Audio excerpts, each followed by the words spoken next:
గంధిసీను, నేను నీలాంటి రౌడీల్ని చిన్నప్పటి నుంచి చూశాను. నేను గుర్తుపెట్టుకో. నువ్వు మర్యాదగా మాట్లాడితే నాకు ఓకే. అలాగే గంధిసీను వెనకుండే రౌడీ మూకలు కూడా చెప్తున్నాను, గుర్తుపెట్టుకోండి. మీరందరూ కూడా ఎవరైనా కావచ్చు, ఇబ్బంది పెట్టకండి ప్రజల్ని. మీరు ఏ కులమైనా కానీ నాకు అనవసరం. భీమవరం తాలూకు ప్రశాంతతని దయచేసి చెడగొట్టకండి. ఇది చాలా బలమైన మధ్యతరగతి అట్టడుగు వర్గాలు, బాగా డబ్బున్న వారు అందరూ కలిసిమెలిసి ఉంటున్న నియోజకవర్గం ఇది. అలాంటి నియోజకవర్గంలో గూండాగర్దీతోటి మీరు ఏదన్నా రాజ్యం మీకు చేస్తానంటే రోడ్డు మీదకొచ్చి చొక్కా పట్టుకొని వెనక్కి బడిచి కొట్లాడటానికి నేను సిద్ధంగా ఉన్నాను. అంజిబాబు గారికి అండగా రేపొద్దున ఏదైనా చిన్న సమస్య వస్తే నేను చొక్కా మడిచి నేను వస్తాను రోడ్ల మీదకి. ఆ ధైర్యం మీకు ఇస్తున్నాను, ఆ మాట మీకు ఇస్తున్నాను. అలాగే గంధిసీన్ అభిమానులు కూడా చెప్తున్నాను. నా అభిమానులు చాలా మంది గంధిసీన్ చుట్టూ ఉన్నారు. వారికే చెప్తున్నా, మీరు సినిమాల్లో పవన్ కళ్యాణ్ హీరోగా చూస్తుండొచ్చు, నిజ జీవితంలో పవన్ కళ్యాణ్ వేరు. నిజ జీవితంలో పవన్ కళ్యాణ్ దేశం కోసం, సమాజం కోసం చచ్చిపోయే వ్యక్తి. ఇందాక నరసపురం సభలో ప్రతి సభలో చెప్తా ఉంటాను, నేను గత పాలిటిక్స్ లోకి రావాలి అని నిర్ణయించుకున్న రోజు నుంచి ఈ రోజు దాకా, నేను చనిపోయేదాకా రోజుకి 24 గంటలు బతికితే సంతోషం అనుకుంటాను. ఎందుకు చెప్తున్నా, మీలాంటి భవిష్యత్తు, మీ బిడ్డల భవిష్యత్తుకు బాగుండాలంటే తెగించేవాడు ఒకడు కావాలి.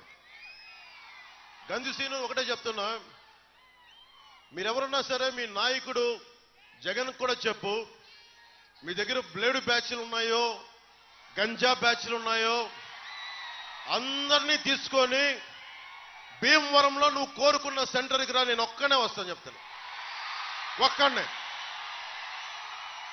ఒక్కళ్ళు కూడా నేను వద్దని చెప్తున్నాను ఈ రోజున. అలాంటి రౌడీ మూకలను పెట్టుకొని నువ్వు రా, నేను ఒక్కనే వస్తాను భీమవరంలో. నువ్వు ఏ సెంటర్ కావాలంటే ఆ సెంటర్కి రా చెప్పు.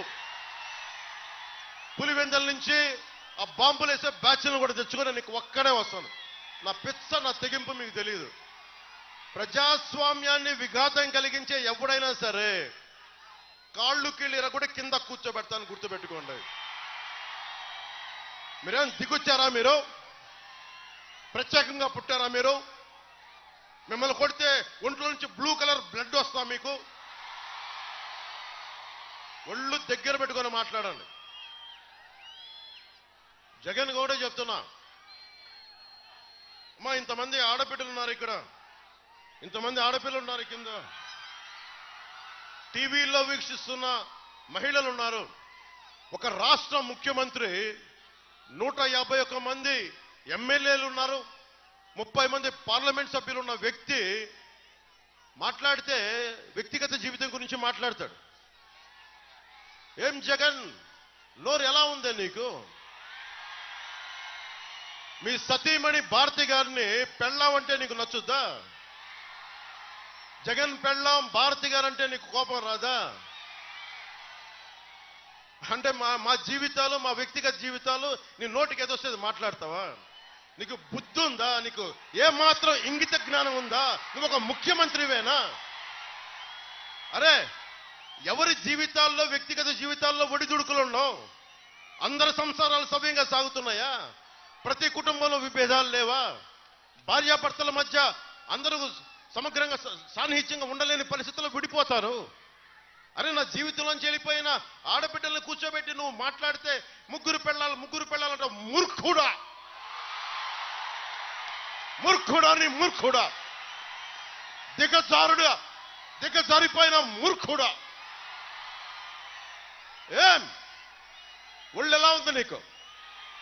భయపడతావా?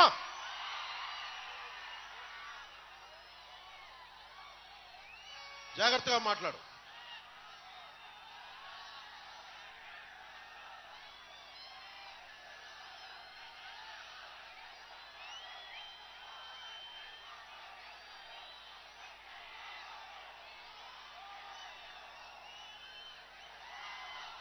ఎన్డీఏ కూటమి